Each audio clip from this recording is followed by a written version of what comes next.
Joe. Joe Auger. Nez here. Are you turned on? Your mouth is still open. It says you're muted. There we go. Got it. Oh, I see. I can hear and see you, sir. Good. Where are you? Look like you're in a home studio.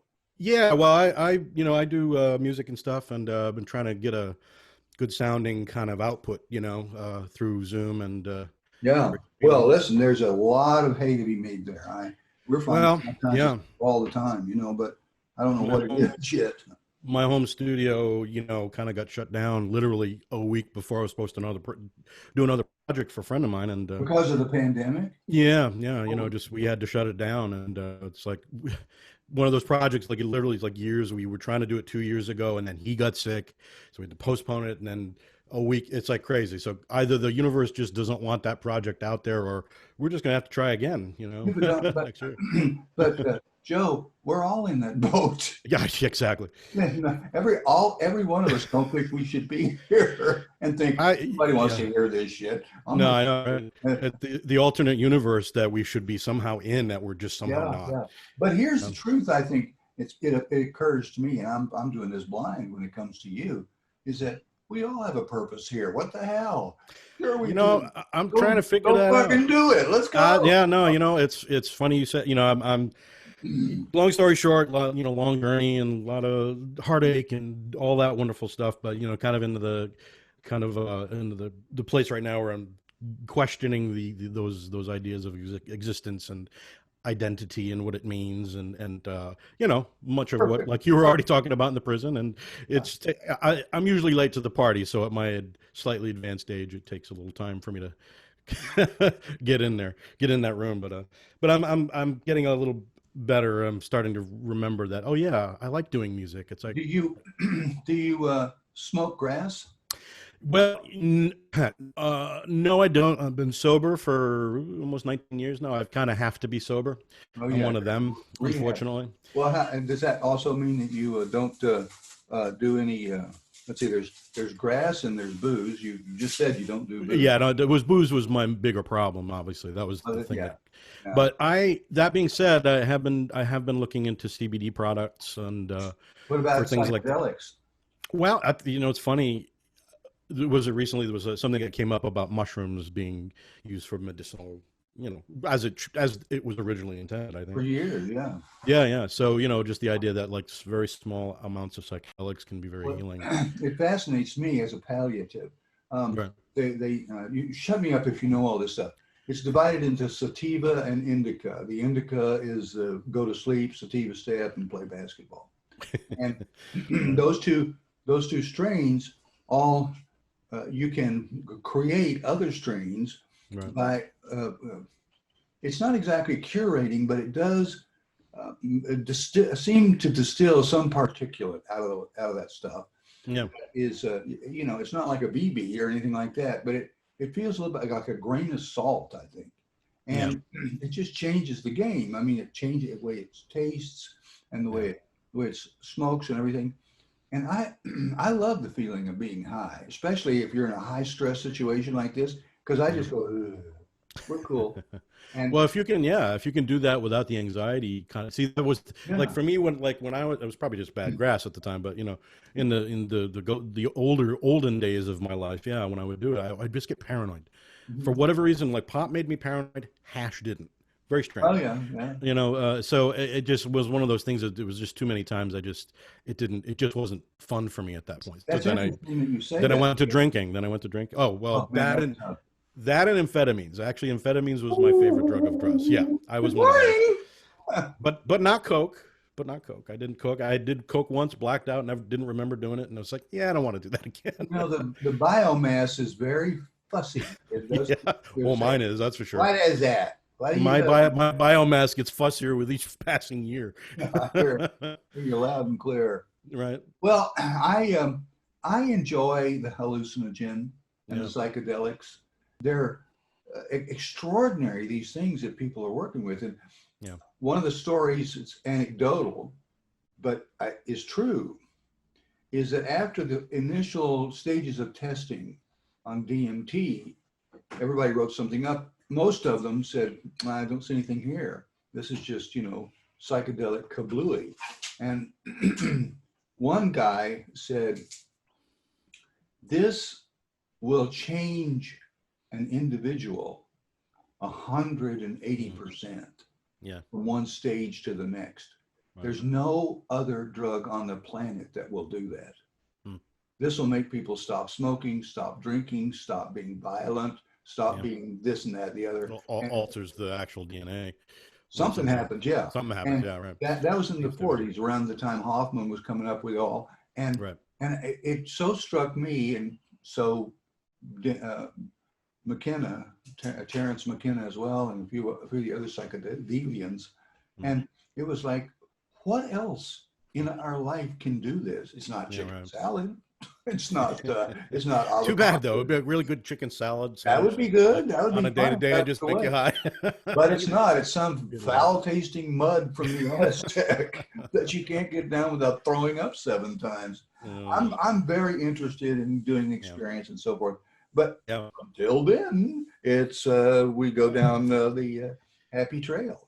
Man. Hey, whatever it's whatever you can stomach, whatever get out of it, whatever I can get out of it. Yeah, exactly. I have no people ask me, it's like, with being sober for as long as I've been, it's like, if I'm out, well, when I used to go out with people, do you mind me drinking around you? It's like, of course not. It's not a problem. And I've seen some folks that have a problem somehow, but I've never, it's never been, I mean, I want to drink every day, but that's the trip of it, is that, I just don't, and getting through the idea that, like, oh, I'm okay to want to have the thought that I want to drink every day. It's like I don't punish myself about it anymore. No, well, that's good. That sounds like progress, sure. So it's all good. I don't think any of these regimens are for us to get in and get all tangled up with. No. I think they're at least in my experience, they released me. They made it so I could sing a song I couldn't sing before. They made it so that I can find music in places that I didn't think it was there. Yeah, so I like it. And that's kind of where I'm at. Like, my creative, I've kind of hit a wall a number of past few years with creative stuff. Yeah, and that's what I'm trying to get over that. And you have the type of music that you're drawn to? Well, I'm a songwriter type, and it's like, I kind of write songs on many different genres. I've written songs in, country. Well, I call them country, but they tend to sort of fall, they tend to fall within a Nesmith zeitgeist, truthfully, because that's what that's what I grew up on. I know what you mean. Sure. Yeah. Well, it's funny. Way back in like '99 or something, I'd written this country song for a friend of mine. She said, "Write me a birthday song." And I was like, oh, okay. Oh, fine. And it was like the next day. But, I rose to the task and wrote this song called 27 Spins. She was turning 27. So, basically the idea was like, 27 spins around the sun. Of course. Sure enough, down the road, a few years, you come up with that whole series on your website of Around the Sun. Mm-hmm. And I went, whoa, did I either dial into that, or did he write that before and I saw it osmosis? So it's another validation in the passport stamp that there is only one mind. That's right. And again, the older I kind of get, the older I get, the older I kind of, I kind of embrace the cognitive dissonance of whatever I was taught as a young person. It was cognitive dissonance. I think you're wise to see it as that. But what is as important as seeing it for what it is seeing it for what it's not. It can't do any damage, the cognitive dissonance. It can just confuse you. You make the wrong turn. You may be wanting to go to Dallas and you end up in Denton, but that's all fine. I do that every day. I mean, on one level or another, it's like, oops. Precisely. Yeah. Well, whether you're following your 12-year-old around, it turns into a different story. But I don't have kids. I have a cat, but so thankfully I don't. I that's a whole other level. God, I can't imagine. But you're the second guy today. The last guy had only a cat. Interesting. I'll be honest. I mean, that was a purposeful thing. Having kind of upbringing that I had, and just the thoughts of how DNA can be handed down. and the things that my DNA, it's get some challenges, and things like alcoholism runs in the family, and mental issues and things. And I just thought, and I've had this thought for since like high school. I thought, it would feel selfish of me to distill that all of that into another human being. That when they hit puberty, are going to suddenly start feeling the exact same things I did. Yeah. Not know why. As much as I might have been able to, see them through that, it's just, I don't know, I felt wrong to me. So, for me, it would be like, I'll adopt. If I really felt like I was strong enough to do, I would adopt, because there's plenty of kids out there that need Yeah. help. Yeah. Yeah. So, but that's that's another. Well, that's why we're here, isn't it? That's all right. That's right. Distilled While away of conversation. the afternoon and talk about this. Yeah. Well, it's funny. I met you a few years back in Lynn, Massachusetts. You were on the tour Oh, yeah. back. What was that? It was 2016 already. I think it might have been. I think that tour was. Oh, And I it was remember and there. Oh, was it Monkeys? No, it was just the solo one. It was. I don't know if it was billed. No, it wasn't. No, that's right. It wasn't billed as First National Band. Yeah. It was just yeah.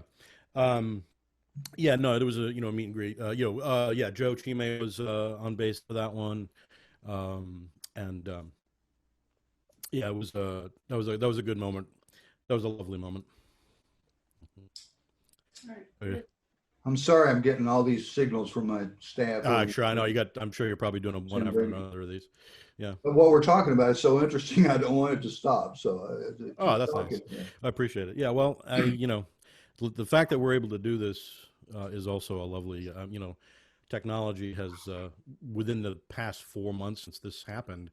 It's funny because I'm also in IT, so as much as I'm a musician, so it's just kind of seeing the IT, the cycle of IT just got like shrunk into this little 3-month ball, and the amount of time that it normally would take for some of the the advances it would take. We were forced to like really push it forward, and I think it's kind of, that's the thing that I'm finding kind of amazing is how these things are working well. But well, I was going to respond to that, but I'm going to sign this. That's awesome. It's more on point, and since the people outside have started taking laundry, taking in laundry and cleaning. All right, so I can just do to Joe, Michael Nesmith, on the front page of the booklet. Yeah, sounds awesome. Right here, and do it right here in this space. Sure. Happy? All right. That sounds good. Here it goes. To Joe.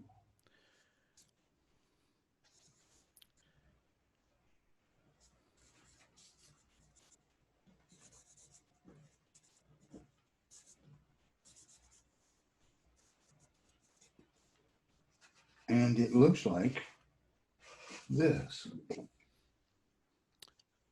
That's awesome, man. That's excellent. You can hang that if you want. Or well, yeah, I have another copy of it that I used to play. I'll keep this one. Okay. But I had you sign the Infinite Tuesday album with a couple of years back with a 42 on it. Oh yeah, Douglas Adams. Yeah. There's another favorite of mine. I know you were friends with him, so. Yeah, well, when Douglas died, I kept thinking to myself, what the hell is this transition about? It was just he was more intense when he passed than almost anybody else, except maybe my mother. Although I didn't think too philosophically about it. It was just like, mothers die. That's what happens to humans. Didn't you see Bambi? And but you do okay. You come out all right. Right. You always miss your mother. Yeah, no, I can imagine. And he was young. I mean, obviously younger, when he passed. Yeah, it's 49. Was it 40? Not 2%. Okay, I guess in my head I was thinking he was a little bit older than that, but that's crazy. No, he was a kid. We were close in age, actually. I mean, I'm not close to that. That's right. Right. He was, and he was, boy, you talk about a playmate. We had some great times. He was not a smoker. He did smoke cigarettes if he was at a party and got drunk a little bit. Yeah. But he didn't seem to take to grass very much. Right. Although he may have done that in different social circles. So our conversations just consisted of walking a big circle around his house. And, he wrote a great piece about it. Do you know where that is, Melody? Douglas's piece about the dogs and going out for an ignore. No. He Was wrote a it piece. These two dogs. published? No, Was it no, ever, no, no, no. oh, it It's was not, never published. no, Okay. no, it's just between his friends and Oh, supporters like wow. you and me. Wow. And but it's wonderfully funny. The two dogs that he's characterized in there are really funny. And what he realized they were doing is they would wake him up early in the morning, and they would go, "Oh boy!" and they run around the chairs like they do, and they run outside, and they get outside the door and stop, and they would look at him. They look at the way, and if he came out, they would go, but just kind of his speed, and he realized, oh, they're ignoring me. and I said, happy I said it. I said, no, they're not ignoring you. They're depending on you. Yeah, And that's awesome. as well they should, because you Right, won't right. let them down. We'll save their ass if they get their game. That shows how smart they are and how smart we are. That's And right. Well, right. so that was a great point of connection. Uh-oh, more signals from the outside. What's up? Uh-oh. Do I want some pie? Please say bye. Oh, please say goodbye. Okay, I gotta wrap this up. Pie. I sent See, you now, stuff. now I want pie. This is great. Namaste. It was a pleasure. Thank you. I'll see you again soon. Yes, thank you. I'll send you my good regards, and please stay safe out there Yeah. in California land. And yeah, I hope to see you out there again. All right. Love you, Health. man. Bye. Take it easy.